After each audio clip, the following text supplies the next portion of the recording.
Venice Beach, Los Angeles, California, USA, July 1965. Jim Morrison and Ray Manzarek recognize each other from school and start chatting. The two both went to the same film school at nearby UCLA and soon began talking about music. Morrison told Manzarek that he had been writing songs. Manzarek asked Morrison if he could sing one of them, and so Morrison did, singing the opening words of his song, Moonlight Drive. Let's swim to the moon, let's climb through the tide, penetrate the evening that the city sleeps to hide.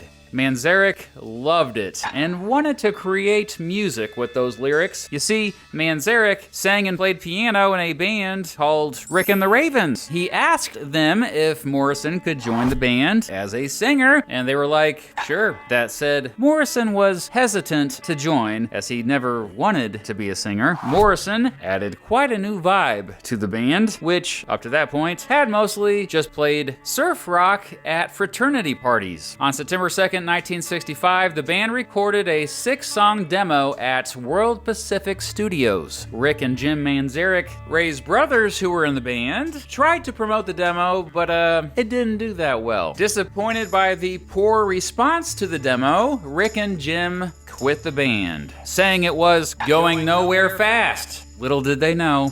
Little did they know. Soon after that, they changed its name to The Doors, a reference to Aldous Huxley's book, The Doors of Perception. The title of it actually came from a line in William Blake's book, The Marriage of Heaven and Hell. Quote, if the doors of perception were cleansed, everything would appear to man as it is, infinite. Well, that's deep now, isn't it? By December, The Doors were now a 4-piece with Jim Morrison on vocals, Ray Manzarek on keys, bass, and background vocals, Robbie Krieger on guitar, and John Densmore on drums. Audiences didn't automatically love The Doors. Their first gigs were sparsely attended. From February to May 1966, they got a residency at a nightclub called London Fog in what's today West Hollywood. Playing these shows helped Morrison become much more confident in front of a live audience. They also helped the rest of the band figure out what their sound would be. Manzarek later said that's when, quote, the magic began to happen. Soon the Doors became the house band at the more popular Whiskey A Go-Go, a few doors down. Jack Holzman, the president of Elektra Records, was at one of those Whiskey A Go-Go shows on August 10th, 1966. He was impressed. Producer Paul Rothchild joined him for another Doors show soon after that. He was impressed as well. Elektra signed the Doors on August 18th. 3 days after this, Whiskey A Go-Go said the Doors could never play there again after Morrison gave a very obscene version of the story Oedipus, while the band played their nearly 12-minute song, The End. As it turns out, Morrison had taken LSD earlier that night. No worries, things were looking up for the Doors anyway. Soon, they were recording their debut album at Sunset Sound Studios. Rothchild produced. They recorded most of it live. It sounded like nothing currently in mainstream music. I mean, I guess it was kind of psychedelic, but it definitely seemed influenced by a bunch of different types of music, from blues to R&B to rock to jazz. Most importantly, it was dark and moody. Elektra released their self-titled debut album on January 4th, 1967. Today, it's a classic. Often considered not only one of the greatest debut albums of all time, but greatest albums of all time. Period. It's also sold more than 20 million copies worldwide. Back then, however, success was slow going. Even though it's a well-known song today, the first single of the self-titled debut, Break On Through to the Other Side, barely got played on the radio. That changed in April with the release of the second single, Light My Fire. Light My Fire ended up spending 3 weeks at #1 on the Billboard Hot 100 chart and skyrocketed the Doors into the mainstream. Today, it's one of the band's most recognizable songs and often is associated with the entire counterculture movements of the 1960s. Light My Fire got them on TV, man. For real. On September 17th, 1967, they They performed it on The Ed Sullivan Show. CBS executives asked the band not to sing the word higher in the song due to it being perceived as a reference to using drugs. After Morrison sang the word higher, anyway, a producer told the band they'd never play on the show again. Morrison reportedly replied, "Hey man, we just did The Sullivan Show." The band also guest starred on a show called Malibu U and made their international TV debut on CBC on October 16th, performing another legendary song off their self-titled debut album, the aforementioned The End. On Christmas Eve, they performed on the Jonathan Winters Show. During one set at the Winterland Ballroom in San Francisco, a few days later, they stopped performing to watch that Jonathan Winters Show performance after someone wheeled out a TV set on stage. By then, the Doors had performed shows across the entire country, and Elektra had also already released their second studio album, Strange Days. The band had recorded it again with producer Paul Rothchild, mostly over the summer, and Elektra introduced it to the world on September 25th, 1967. Fueled by the success of Light My Fire, Strange Days debuted at number 3 on the Billboard 200 chart. It featured 2 hits, Love Me Two Times, which peaked at number 25 on the Billboard Hot 100 chart, and People Are Strange, which peaked at number 12 on that chart. Hey, speaking of People Are Strange, this video just so happens to be a collaboration with the terrific music theory channel 12 Tone. They just released an entire video at the same time as this one, analyzing why people are strange.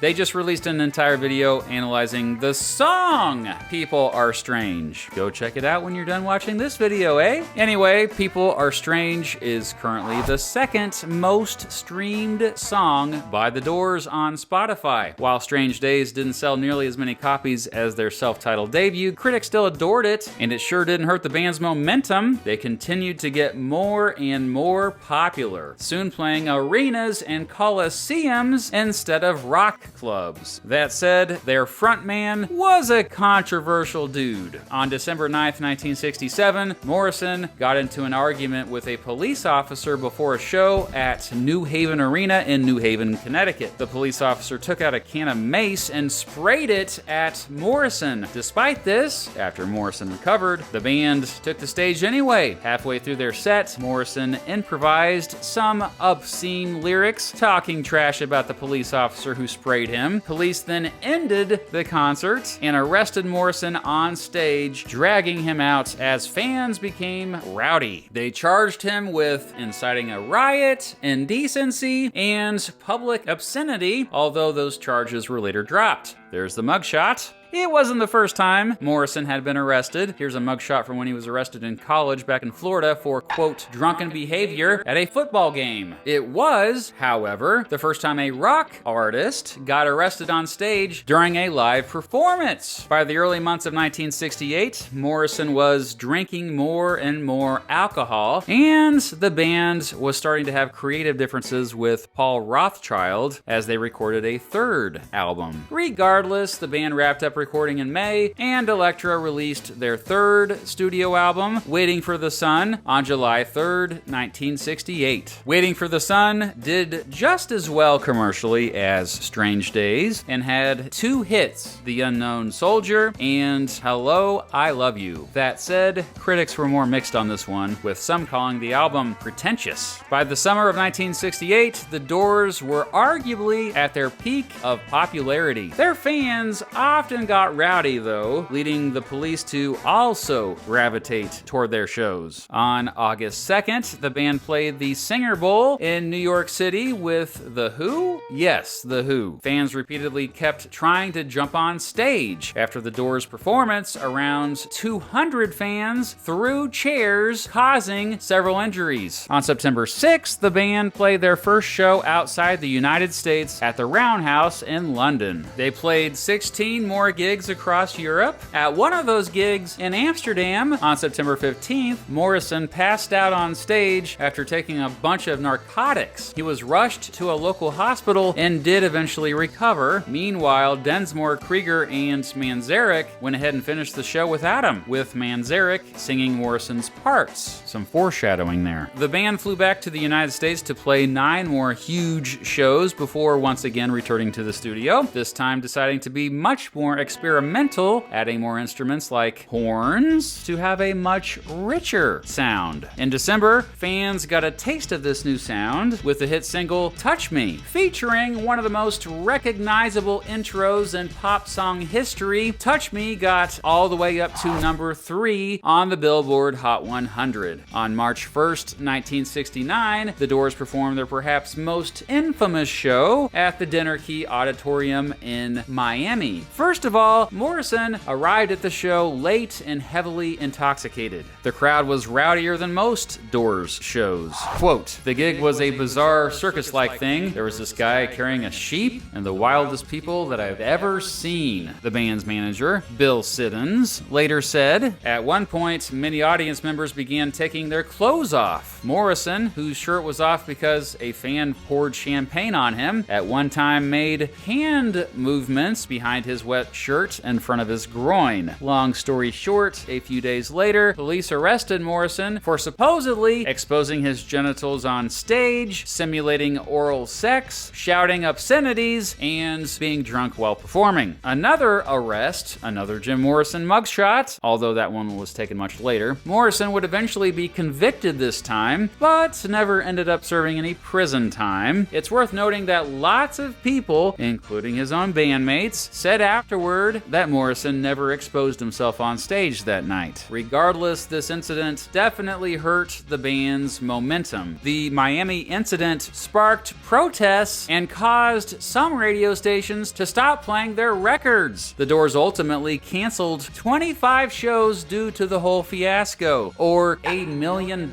in gigs, as John Densmore later said. Not only that, by this time, Morrison's alcoholism was making it just plain difficult to work with him. He actually had grown unhappy in the band, requesting to leave to focus on just writing poetry. His bandmates convinced him to stay, though, and they wrapped up recording what would become their 4th studio album, The Soft Parade. Elektra released it on July 18th, 1969. In addition to the aforementioned Touch Me, The Soft Parade featured 3 other singles, Wishful Sinful, Tell All the People, and Runnin' Blue, a song Robbie Krieger sang lead vocals on. It was the only album to feature brass and string arrangements. Though critics were fairly harsh of The Soft Parade when it first came out, today it's generally viewed much more favorably. The Doors played fewer shows in 1969 due to, being banned so much, but they did keep recording new stuff. Recording went well despite Morrison's drinking habits. It was around this time, by the way, when Morrison got arrested again for drunken shenanigans on a plane that nearly caused the pilot to turn the plane around and go home. Still, the band wrapped up recording soon after that incident, and Elektra released their 5th studio album, Morrison Hotel, on February 9th, 1970. Morrison Hotel was their most critically acclaimed album since their debut. Indeed, despite the chaos behind the scenes recording it, Morrison Hotel demonstrated the Doors at their most ambitious and arguably at their peak in terms of harmonious creation. Multiple critics called it a comeback album, and it got all the way up to number 4 on the Billboard 200. While it only had one big radio hit, really the 2-song combo of You Make Me Real and Roadhouse Blues, Morrison Hotel also features the classic songs Waiting for the Sun, Peace Frog, and Land Ho. The Doors played a few shows, pretty much all of them heavily monitored by local police departments, to promote Morrison Hotel across the United States for a few months after its release. Elektra released the band's first live album, Absolutely Live, on July 20th, 1970, which is notable as it's the first time the song Celebration of the Lizard appeared on an album, a song which Paul Rothchild wouldn't let them release on a studio album. By that time, Morrison had become increasingly isolated from the rest of the band. He had gained a lot of weight and was drinking drinking even more. He also still had legal troubles from his previous arrests that he had to deal with. As the band recorded their 6th studio album, he was in and out of court. During recording sessions, Rothschild and the band had different creative visions, as had often been the case in previous recording sessions, but this time, Rothschild was more frustrated than ever. The tipping point came when the band was trying to record their song, Love Her Madly. Rothschild hated the song. One day, he stormed out and never worked with the band again. The Doors brought in Bruce Botnick to produce the rest of the album. Meanwhile, Elektra released the Doors' first compilation album, 13, on November 30th, 1970. It featured many of their biggest hits. On December 12th, the Doors played a set at the Warehouse in New Orleans. Morrison was so drunk that he forgot many of the words to the songs. After nearly passing out halfway through the set, he smashed his mic stand, slammed his microphone into the stage floor before finally throwing it, and sat down, refusing to sing for the rest of the show. Those in attendance didn't know it at the time, but that would be Jim Morrison's last performance with the Doors. The band canceled all their upcoming shows, but did wrap up recording their new album, L.A. Woman, which Elektra released on April 19th, 1971. L.A. Woman was another commercial and critical success. Despite many radio stations still banning their music, L.A. Woman had 2 major radio hits, Riders on the Storm, which got up to number 14 on the Billboard Hot 100, and the aforementioned Love Her Madly, which got up to number 11 on the chart. Oh, and today the title track is also one of their most popular songs. L.A. Woman was also a big international success and was their best-selling album since their debut, selling nearly 5 million copies. By the time of the album's release, though, Morrison had left the band, moving to Paris with his good friend Pamela Corson to pursue a literary career. On July 3rd, 1971, Corson found Morrison dead in the bathtub. The official cause of death was listed as heart failure. Because there was no official autopsy, to this day we don't know exactly what killed him, but many suspect it was probably a heroin overdose. He was just 27 years old, making him a member of the 27 Club, a group of famous musicians who have all died since the 1960s at the age of 27. That also includes Janis Joplin, Jimi Hendrix, and Kurt Cobain. Corson died of a heroin overdose at the age of 27 as well, by the way. Despite Morrison's untimely death, the rest of the band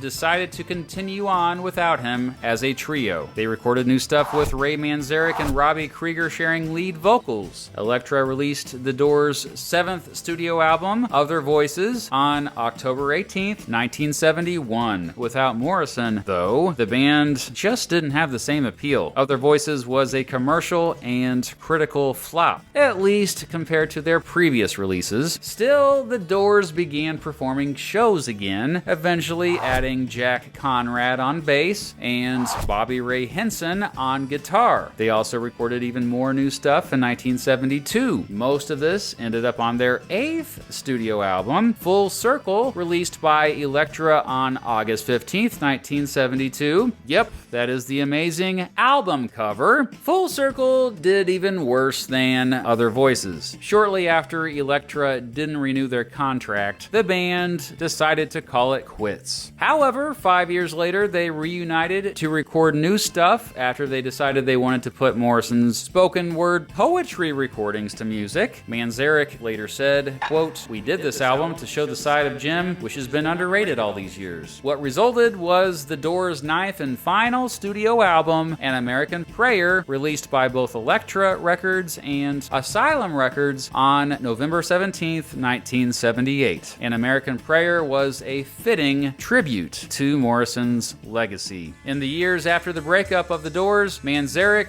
stayed active with music, releasing solo albums, playing with and producing various bands, including producing the first 4 albums of the band X. He died from bile duct cancer on May 20th, 2013. Krieger also stayed active with music, playing guitar in various bands. Densmore left music to pursue acting and writing in the 1980s. Both Krieger and Densmore are still alive, living legends Musicians. The Doors reunited multiple times over the years, notably after they were inducted into the Rock and Roll Hall of Fame on January 12th, 1993. Hey, speaking of the 1990s, that's when there was a resurgence in their popularity, partially in part because of a big Oliver Stone film about them that came out. Most of their compilation albums, in fact, have come out since then. To date, the band has sold more than 100 million copies of their albums worldwide. Today, the Doors are considered one of the most influential bands of all time. In particular, several music historians have called them influential in the development of both progressive rock and even gothic rock. More than most bands, the Doors continue to be iconic, often due to their close association with the rebellious counterculture movements of the late 1960s. And as good as each member of the band was at what they did, the ghost of Morrison still overshadows the band. He was, and even today is, a larger-than-life figure who represents both youth disillusionment and the stereotypical rock frontman. The most important part of his legacy was his determination to do things and see things differently than anyone else. And the Doors were his vehicle to do that. It's easy to fall for saying that there is no The Doors without Jim Morrison, but I think it's more accurate to say there is no Jim Morrison without the Doors. So what's your favorite Doors song? What's your favorite Doors album? In case a couple of you cared, my favorite Doors song is Waiting for the Sun, and my favorite album is Morrison Hotel. Don't forget to check out 12 Tone's new video about songs about how people are strange. I mean, their new video about the song People Are Strange. Yeah, there it is. And subscribe to 12 Tone, by golly. It's one of the best channels on the web. Thanks for watching.